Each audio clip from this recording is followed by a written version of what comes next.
Olá, discípulo do Senhor e Salvador Jesus Cristo. Bem-vindos e bem-vindas à Igreja Batista Memorial da Ilha do Governador, uma igreja para você se conectar em plena série de mensagens bíblicas do Novo Testamento, e eu sei que o Espírito Santo vai ativar você e vai gerar saúde mental, emocional e espiritual. E bem-vindos e bem-vindas a você que está conectado aí em sua casa ou em seu local de trabalho. Aqui agora eu vou compartilhar para você a parte 19 da série de mensagens bíblicas na carta que escreveu o apóstolo Paulo aos Romanos, do seguinte significado: o reinado da graça. Romanos capítulo 6. Se prepare mentalmente e espiritualmente para ouvir. O apóstolo Paulo acabou de apresentar a doutrina da identificação com Jesus Cristo, Filho de Deus Salvador. Em Adão, toda a raça humana caiu em pecado e miséria. Em Jesus Cristo, Filho de Deus Salvador, o segundo Adão, porém, fomos libertados do pecado e da morte. Os que estão em Jesus Cristo, Filho de Deus Salvador, sob o reinado da graça, foram libertados da tirania do pecado, pois onde abundou o pecado, superabundou a graça de Deus. Romanos 5:20. Somos livres em Jesus Cristo, o Filho de Deus Salvador. Podemos desfraldar as bandeiras da nossa liberdade cristã. Pense mentalmente. A abolição da escravatura nos Estados Unidos da América custou alto à nação. Foi necessária uma guerra civil. Abraham Lincoln, 16º presidente, foi assassinado. A 13ª emenda da Constituição, que validava a escravidão, foi legalmente abolida em 18 de dezembro de 1863. No entanto, a vasta maioria dos escravos do Sul se haviam sido ilegalmente libertados, continuam vivendo como escravos. Um escravo do estado do Alabama disse: "Nada sei sobre Abraham Lincoln e sobre nossa libertação. Isso é trágico." Uma guerra civil foi travada, um presidente foi assassinado, uma emenda à Constituição passa a ser lei. Mulheres e crianças, antes escravos, foram legalmente alforriados. Todavia, muitos continuaram vivendo como escravos por causa da ignorância. Você sabia? Há hoje muitos cristãos vivendo como escravos. Embora Jesus Cristo, Filho de Deus Salvador, o emancipador de escravos, tenha morrido e ressuscitado para a nossa libertação, muitos cristãos ainda vivem como cativos, sem desfrutar plena liberdade. Muitos cristãos são ignorantes, não conhecem o que Jesus Cristo, Filho de Deus Salvador, fez por eles. Outros cristãos são acomodados, acostumaram a viver como escravos. Há outros cristãos fracos, vivem com medo do feitor de escravos e deixam de desfrutar sua liberdade. Você sabia? Pense nisso. Em Romanos capítulo 6, versículo de 1 a 23, o apóstolo Paulo mostra que a doutrina da justificação pela fé em Jesus Cristo, Filho de Deus Salvador, desemboca na santificação. Pela justificação fomos libertados da culpa do pecado, mas na santificação devemos ser salvos do poder do pecado. Vencemos o pecado não sob o regime da lei, mas sob o reinado da graça de Jesus Cristo, Filho de Deus Salvador. A santificação, não menos que a justificação, resulta da eficácia da morte de Jesus Cristo, Filho de Deus Salvador, e da virtude de sua ressurreição. A doutrina do reinado da graça, entretanto, levou os libertinos a distorcer o ensino do apóstolo Paulo. Eles ensinavam que a prática do pecado abre largas avenidas para uma ação mais robusta da graça. A Bíblia diz em Romanos 6:1: que diremos, pois, permaneceremos no pecado para que a graça seja mais abundante? Assim, esses mestres do engano ensinavam que devemos pecar a valer para que a graça seja mais abundante. O apóstolo Paulo reage com firmeza a essa perversão da verdade, dizendo que o reinado da graça nos leva a morrer para o pecado, em vez de nos incentivar a viver nele e para ele. A graça nos livrou não apenas da culpa do pecado, mas do seu poder. John Stott diz corretamente que o Deus da graça não apenas perdoa pecados, mas nos liberta de pecar. Pois a graça, além de justificar, santifica. William Barclay tem toda a razão ao destacar que é terrível fazer da misericórdia de Deus uma desculpa para pecar. Seria uma atitude vil um filho considerar-se livre para pecar apenas porque sabe que o seu pai o perdoaria. Romanos capítulo 6, versículo de 1 a 23, é uma resposta àqueles que procuram transformar a graça de Deus em libertinagem.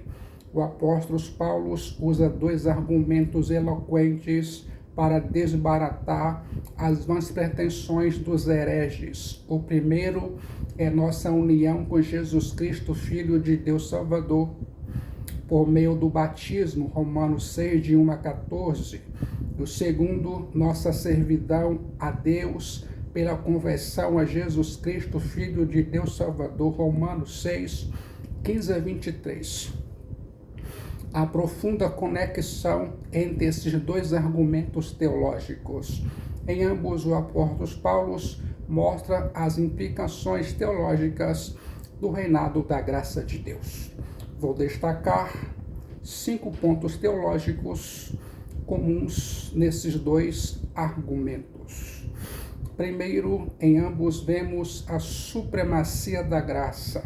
Romanos 5, 20 a 21, Romanos 6, 15. Segundo, em ambos vemos a mesma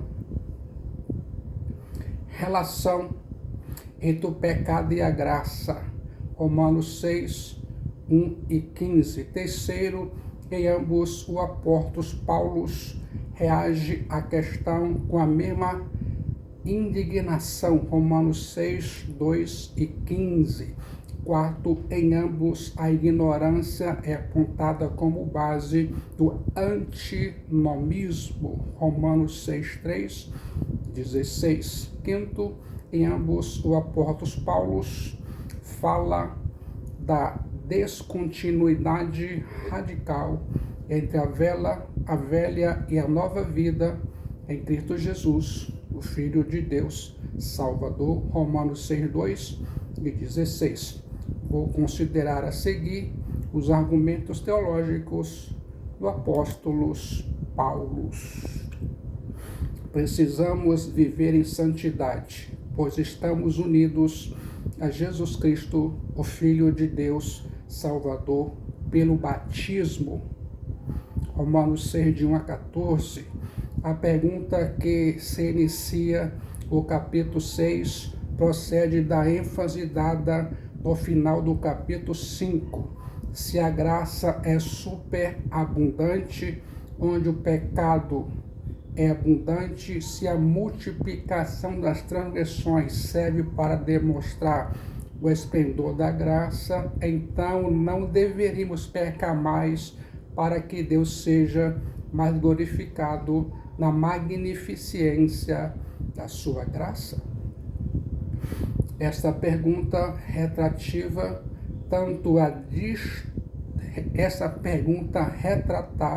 tanto a distorção antinomiana como a objeção dos legalistas à doutrina da justificação pela graça por meio da fé em Jesus Cristo, o Filho de Deus Salvador, independentemente das obras. Fica atento. A inferência licenciosa é imediata e energicamente rejeitada pelo apóstolo Paulo. Romanos 6:2. De modo nenhum, como viveremos ainda no pecado, nós, o que para ele morremos? O apóstolo Paulo responde nesse capítulo tanto a distorção dos antinomianos quanto a objeção dos legalistas. 3 verbos regem esta primeira parte da argumentação do apóstolo Paulo. Saber, Romanos 6:6, considerar, Romanos 6:11, oferecer, Romanos 6:13. Em primeiro lugar, devemos saber, Romanos 6, de 1 a 10. A fé cristã está fundamentada sobre o entendimento. Crer é pensar. A ignorância da verdade não glorifica a Deus, nem nos possibilita crescimento na graça. O segredo de uma vida santificada está na mente, naos. Consiste em saber, Romanos 6:6, e considerar, Romanos 6:11. Eu quero que se lembre dessa verdade teológica. O que devemos saber? Número 1. Nós morremos para o pecado, Romanos 6:2. Se morremos para o pecado, como podemos continuar vivendo nele? A morte e a vida não podem coexistir. Não podemos estar mortos e vivos ao mesmo tempo com relação a coisa alguma. A graça nos salvou do pecado e não no pecado. O pecado é inadmissível no cristão. Os antinomianos argumentavam que o crente pode persistir no pecado, mas o apóstolo Paulo afirma que o crente morreu para o pecado.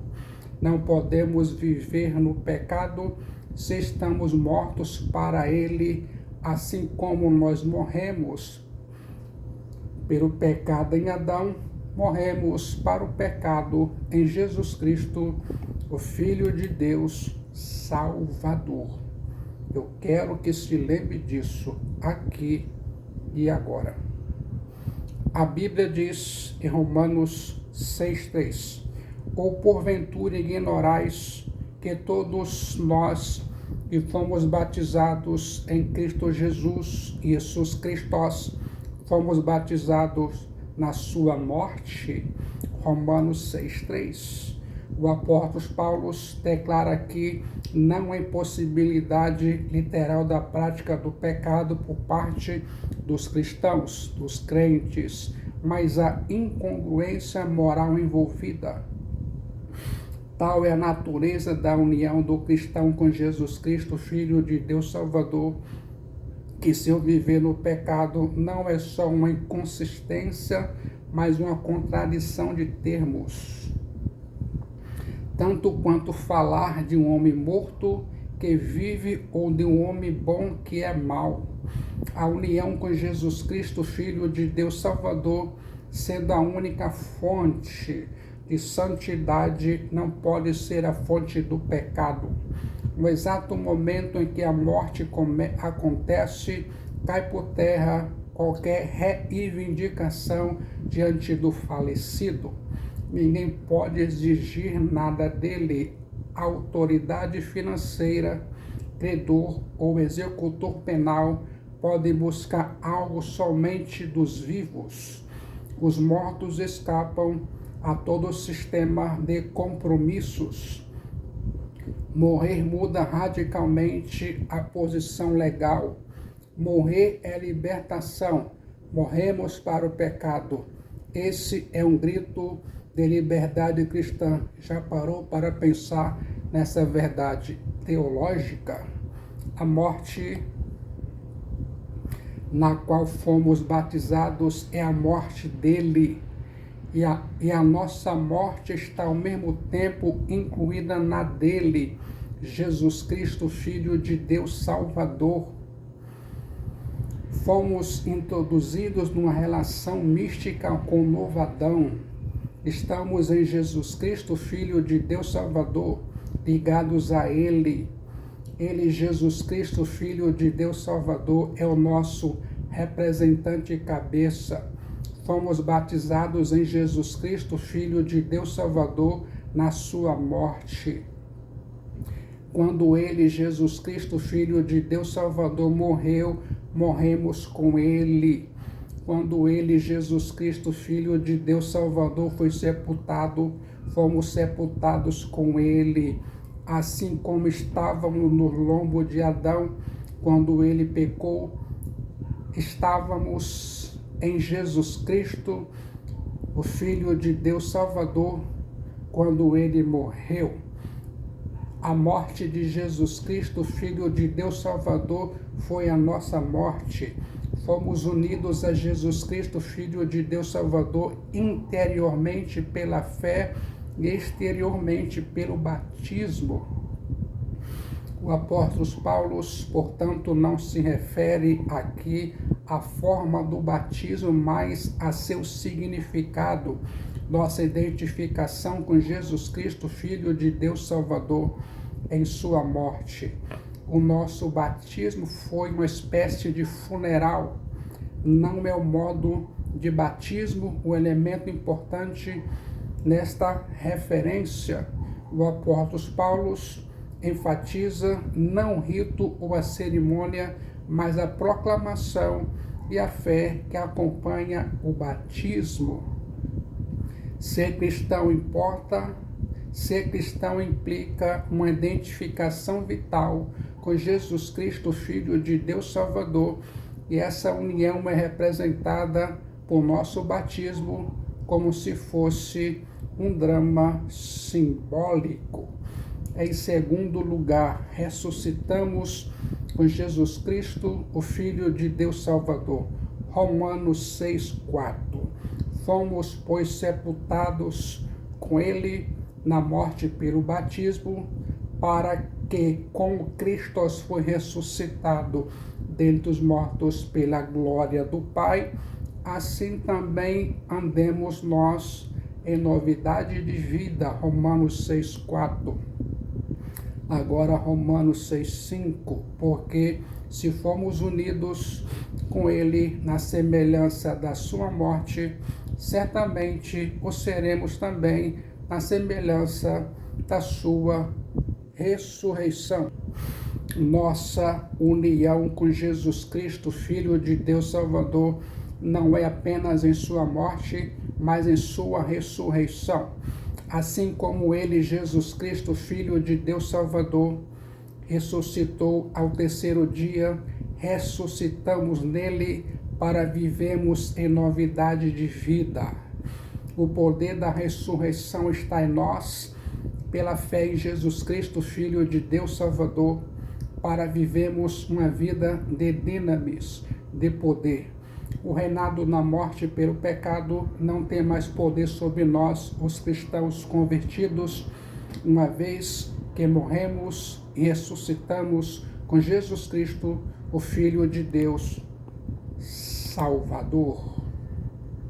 A morte e a ressurreição de Jesus Cristo, Filho de Deus Salvador, não são apenas fatos históricos e doutrinas significativas, mas experiências pessoais, já que através da fé batismo nós mesmos viemos a participar, nós viemos a participar deles. Consegue entender essa verdade teológica? Fé batismo. Fomos crucificados com Jesus Cristo, Filho de Deus Salvador. Romanos 6, versículo 7. Sabendo isto, que foi crucificado com ele o velho homem, para que o corpo do pecado seja destruído e não sirvamos o pecado como escravos. Romanos 6, 6. Agora Romanos 6, 7. Porquanto quem morreu está justificado do pecado. O apóstolo Paulo volta a enfatizar que o cristão precisa ser regido pelo conhecimento. O cristão precisa saber que foi crucificado com Jesus Cristo, Filho de Deus Salvador. Já parou para pensar nessa verdade teológica? Vou esclarecer alguns sentidos teológicos. Se prepare mentalmente e espiritualmente para ouvir. Quer saber quem é o velho homem que foi crucificado com Jesus Cristo, o Filho de Deus Salvador? Certamente é a totalidade de quem éramos antes da nossa conversão. Não se trata apenas da nossa velha natureza, pois esta ainda está presente em nós, mesmo depois da conversão. Não se trata da velha natureza não regenerada, mas da vida anterior não regenerada. Não é meu eu interior, não é o meu eu interior, mas o meu eu anterior.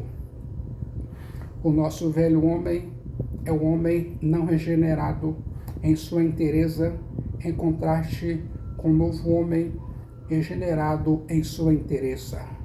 O velho homem é a pessoa como éramos outrora, nossa natureza humana considerada a parte da graça de Deus. Romanos 6,6 não tem o mesmo sentido de Gálatas 5,24. O nosso velho homem já foi crucificado em Jesus Cristo, o Filho de Deus Salvador. Isso é um fato consumado. O agente da ação é o próprio Deus. Nós, no entanto, crucificar a carne com suas paixões refere-se a algo que deve ser feito sempre, e o agente da ação somos nós mesmos. A primeira morte é legal, o morrer a penalidade do pecado. A segunda é uma morte moral, o morrer ao poder do pecado. A primeira morte, a legal, faz parte do passado. É única e não pode ser repetida. A segunda morte, a moral, pertence ao presente e se repete continuamente. Morri para o pecado. Em Jesus Cristo, Filho de Deus Salvador, diz Paulo, uma vez definitivamente morro para o eu, como Jesus Cristo, o Filho de Deus Salvador, diariamente, diz o apóstolo Paulo. Quer saber o que significa o corpo do pecado que deve ser destruído? Certamente o apóstolo Paulo não está se referindo ao corpo humano, pois este não é em si mesmo pecaminoso, como pensavam os gnósticos. Trata-se da natureza pecaminosa que se expressa por meio do corpo, Romanos 6,12. Ou seja, o corpo condicionado e governado pelo pecado. Trata-se do nosso velho eu, isto é, nossa natureza adâmica. O corpo do pecado é o corpo dominado pelo pecado, O corpo enquanto condicionado e controlado pelo pecado, já que o pecado usa o nosso corpo para os próprios propósitos malignos, pervertendo nossos instintos naturais e transformando a sonolência em preguiça, a fome em glutonaria e o desejo sexual em luxúria. A Bíblia diz, Romanos 6,6, sabendo isto, que foi crucificado com ele o nosso velho homem, para que o corpo do pecado seja destruído. Quer saber o que significa ser destruído? Katargeo. O verbo grego katargeo, destruir, não significa aqui eliminar ou erradicar, mas derrotar, incapacitar e destruir de poder. Destruir aqui não é desaparecer, mas ser vencido. Consegue entender essa verdade teológica? Não significa ser aniquilado, mas despojado de poder, subjugado e dominado. A natureza adâmica não é extirpada na conversão, mas recebemos poder para subjugá-la e dominá-la. O termo destruído não significa aniquilado, mas sim desativado, tornado ineficaz. A mesma palavra grega, katargeo, é traduzida por desobrigada em Romanos 7,2. Se o marido de uma mulher morre, ela se vê desobrigada dele quanto à lei e livre para se casar novamente. Quer saber o que o apóstolo Paulo quis dizer quando afirmou, porquanto quem morrer está justificado do pecado, Romanos 6,7. O único jeito de ser justificado do pecado é receber sua paga, é cumprir sua sentença. Um preso que cumpre sua sentença está quite com a lei. Se alguém pega 30 anos de cadeia e morre, fica livre de pena. A lei não age sobre alguém morto. A morte paga todos os débitos, de sorte que o homem que morreu com Jesus Cristo, o Filho de Deus Salvador, havia pegado seu registro na louça, está pronto para começar a vida nova com Jesus Cristo, o Filho de Deus Salvador, livre do vínculo do passado. A morte quita todas as dívidas. Naquele momento que nos identificamos com Jesus Cristo, Filho de Deus Salvador, morremos legalmente para o pecado. Sabia disso? Não devemos mais nada à lei. Agora, nem o pecado, nem a lei tem mais direito legal sobre nós. Como a morte liberta o homem de todas as obrigações, assim ela nos liberta a nós que morremos com Jesus Cristo, o Filho de Deus Salvador, da obrigação de nos sujeitarmos ao reino de nosso velho Senhor, o pecado. Estar justificado do pecado pode dar-se apenas se alguém pagar o preço do pecado, seja o pecador, seja um substituto apontado por Deus para pagar a dívida.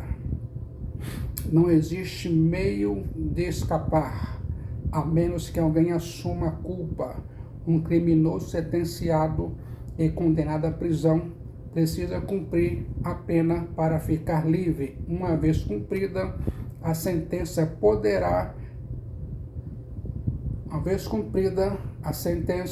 poderá deixar a prisão. Justificado. Não precisa temer mais as autoridades, porque as demandas da lei foram cumpridas. O criminoso está justificado do seu pecado. O mesmo princípio é aplicado se a penalidade for a morte. A lei não pode punir quem já morreu. O morto já está quite com a lei. Merecíamos morrer por nossos pecados e morremos, se bem que não pessoalmente, mas na pessoa de Jesus Cristo, o Filho de Deus, Salvador, nosso substituto que morreu em nosso lugar. Consequentemente, se estamos mortos em Jesus Cristo, Filho de Deus Salvador, estamos justificados do pecado. Viveremos com Jesus Cristo, Filho de Deus Salvador. A Bíblia diz em Romanos 6,9: Ora, se já morremos com Cristo, cremos que também com Ele viveremos. Romanos 6,9 agora. Sabedores de que, havendo Cristo ressuscitado dentre os mortos, já não morre, a morte já não tem domínio sobre ele. Romanos 6:10. Pois quanto a ter morrido de uma vez para sempre, morreu para o pecado, mas quanto a viver, vive para Deus. Romanos 6:10. Já que estamos em Jesus Cristo, Filho de Deus Salvador, e Ele morreu ao terceiro dia, Ele morreu e ressuscitou ao terceiro dia, então nós que morremos com Jesus Cristo, Filho de Deus Salvador, viveremos com Ele, e não só no porvir, mas aqui e agora. A morte de Jesus Cristo, Filho de Deus Salvador, é a nossa morte. E a ressurreição de Jesus Cristo, Filho de Deus Salvador, é a nossa ressurreição. Eu quero que se lembre dessa verdade teológica. A vida de Jesus Cristo, Filho de Deus Salvador, é nossa vida. Assim como a morte não tem mais poder sobre o Jesus Cristo, Filho de Deus Salvador, ressurreto, assim como Jesus Cristo, Filho de Deus Salvador, morreu de uma vez só pelo pecado e para o pecado, e fez um sacrifício suficiente e cabal, não precisando mais repeti-lo, assim como Jesus Cristo, Filho de Deus Salvador, vive para Deus, nós morremos, ressuscitamos e vivemos para Deus com Jesus Cristo, e em Jesus Cristo, o Filho de Deus Salvador somente. Consegue entender essa verdade teológica? John Stott corretamente argumenta que Jesus Cristo, Filho de Deus Salvador, morreu para o pecado quando sofreu o castigo do pecado. Ele, Jesus Cristo, Filho de Deus Salvador, morreu por nossos pecados, carregando-os com a sua própria pessoa, em sua própria pessoa inocente e santa. Jesus Cristo, Filho de Deus Salvador, carregou nossos pecados e sua justa recompensa. A morte de Jesus Cristo, Filho de Deus Salvador, foi o pagamento pelo pecado, pelo nosso pecado. Ele, Jesus Cristo, Filho de Deus Salvador, cumpriu a sentença, pagou a conta e aceitou a consequência. Tudo isso, Jesus Cristo, o Filho de Deus Salvador, fez de uma só vez e para sempre, e portanto o pecado já não tem direito algum sobre ele.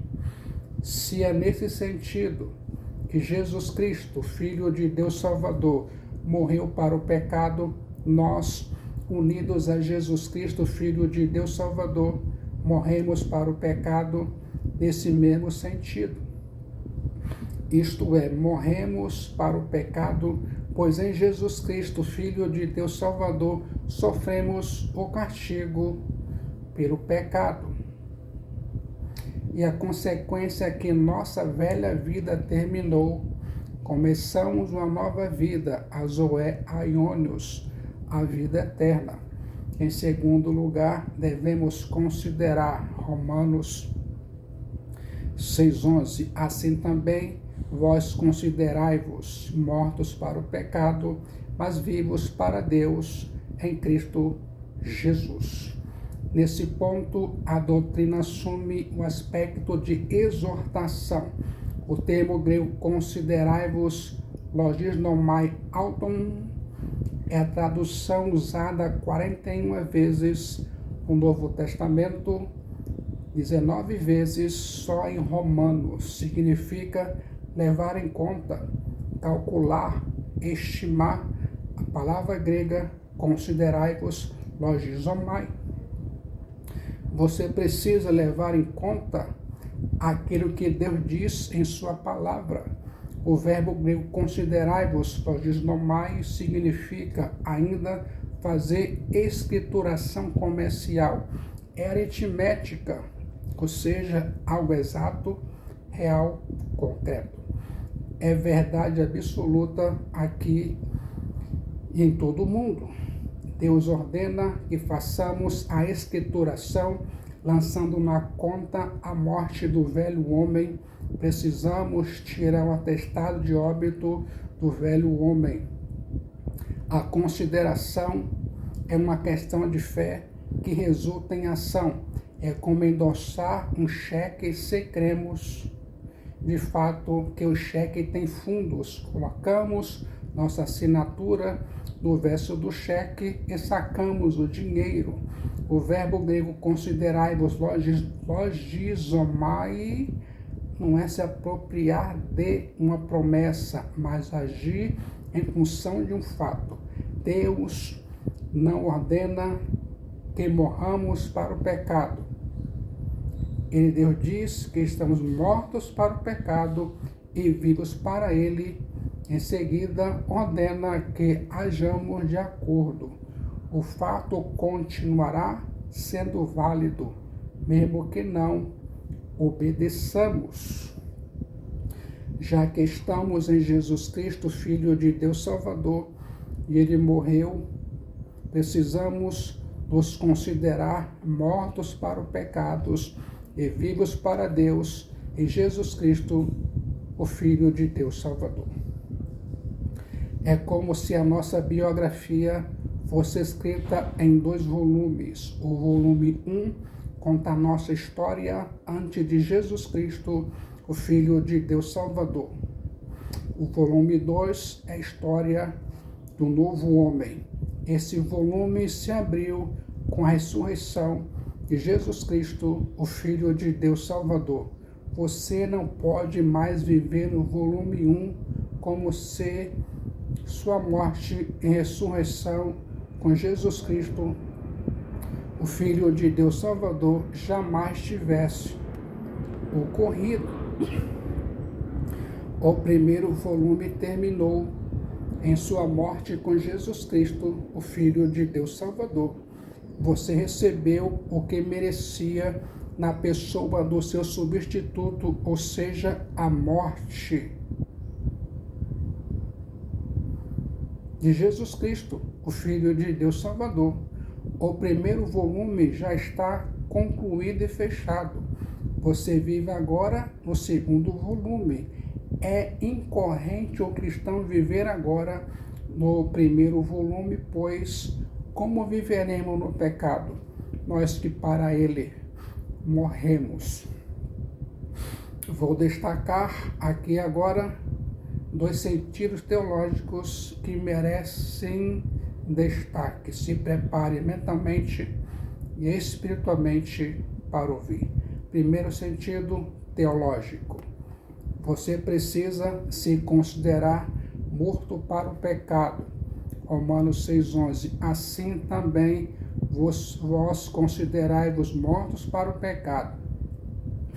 Quer saber o que significa? Não significa que estamos mortos no sentido de insensíveis ao pecado.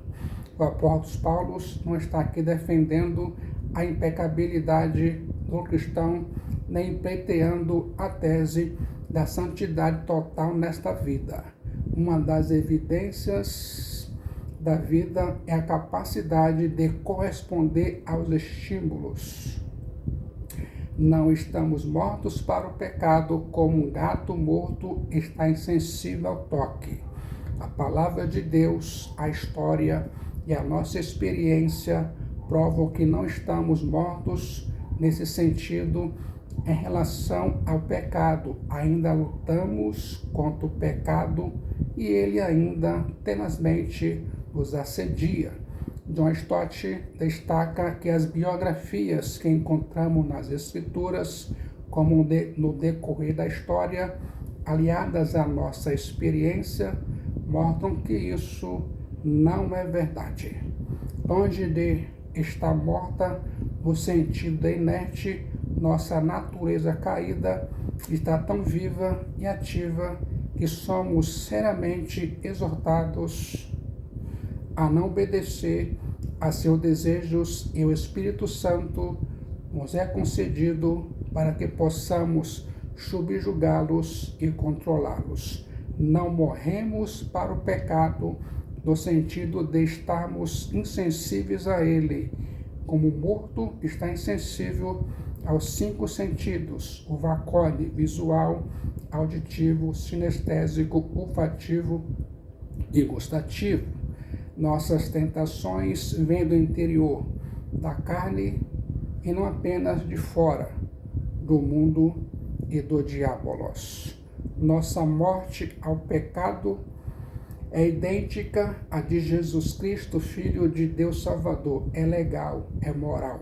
Morremos para o pecado, porque em Jesus Cristo, Filho de Deus Salvador, sofremos o castigo pelo pecado, que é a morte. Morremos em Jesus Cristo, Filho de Deus Salvador. A morte de Jesus Cristo, Filho de Deus Salvador, foi a nossa morte. Precisamos considerar-nos mortos no sentido de que judicialmente estamos mortos em Jesus Cristo, o Filho de Deus Salvador. Morremos para o pecado. Você agora pode andar com a certidão de óbito no bolso, dizendo que o pecado não tem mais domínio sobre a sua vida, no sentido de condenar, uma vez que já foi justificado pela morte de Jesus Cristo, o Filho de Deus Salvador. A penalidade que deveria cair sobre nossa cabeça caiu sobre Jesus Cristo, o Filho de Deus Salvador. Você sabia disso? A condenação que nós deveríamos receber, Jesus Cristo, Filho de Deus Salvador, recebeu em nosso lugar. Eu quero que se lembre dessa verdade teológica. O golpe da morte que nós deveríamos ter sofrido, Jesus Cristo, Filho de Deus Salvador, sofreu por nós. A morte que nós deveríamos suportar, Jesus Cristo, Filho de Deus Salvador, suportou por nós. A morte de Jesus Cristo, Filho de Deus Salvador, foi a nossa morte. Assim como Jesus Cristo, Filho de Deus Salvador, morreu para o pecado, nós morremos para ele.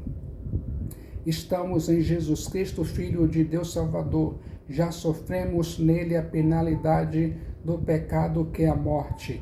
Morremos nele e por intermédio dele, Jesus Cristo, Filho de Deus Salvador, ao nos unirmos a ele, Jesus Cristo, o Filho de Deus Salvador, sua morte tornou-se a nossa morte. Segundo o sentido teológico, precisamos considerarmos vivos para Deus. Fomos salvos por Jesus Cristo, o Filho de Deus Salvador, pela fé somente, a fim de vivermos para Deus. Você não pode viver para o pecado nem agradar a si mesmo. Viver para a glória de Jesus Cristo, Filho de Deus Salvador, é a razão suprema da sua vida. Você precisa deleitar-se nele, Jesus Cristo, Filho de Deus Salvador. Você precisa fechar de uma vez para sempre o volume 1 da sua biografia e viver doravante apenas no volume 2, sua nova vida em Jesus Cristo, o Filho de Deus Salvador. Gostou do conteúdo e significado teológico da Palavra de Deus, a Bíblia, e aqui agora se sente preparado a entregar sua alma, sua vida para Jesus Cristo, o Filho de Deus Salvador, no momento de decisão. Em Jesus Cristo, Filho de Deus Salvador, sua alma é salva, seu destino é selado e muitos benefícios advirão. Você sabe, A solução é Jesus Cristo. Jesus Cristo é a única esperança para a sua alma. Em Cristo Jesus, venha agora para Ele enquanto o seu coração bate no teu peito e ainda mais enquanto você está respirando o ar da graça de Deus. Vou lembrar, no momento de decisão em Jesus Cristo, o Filho de Deus Salvador, sua alma é salva, seu destino é selado e muitos benefícios advirão.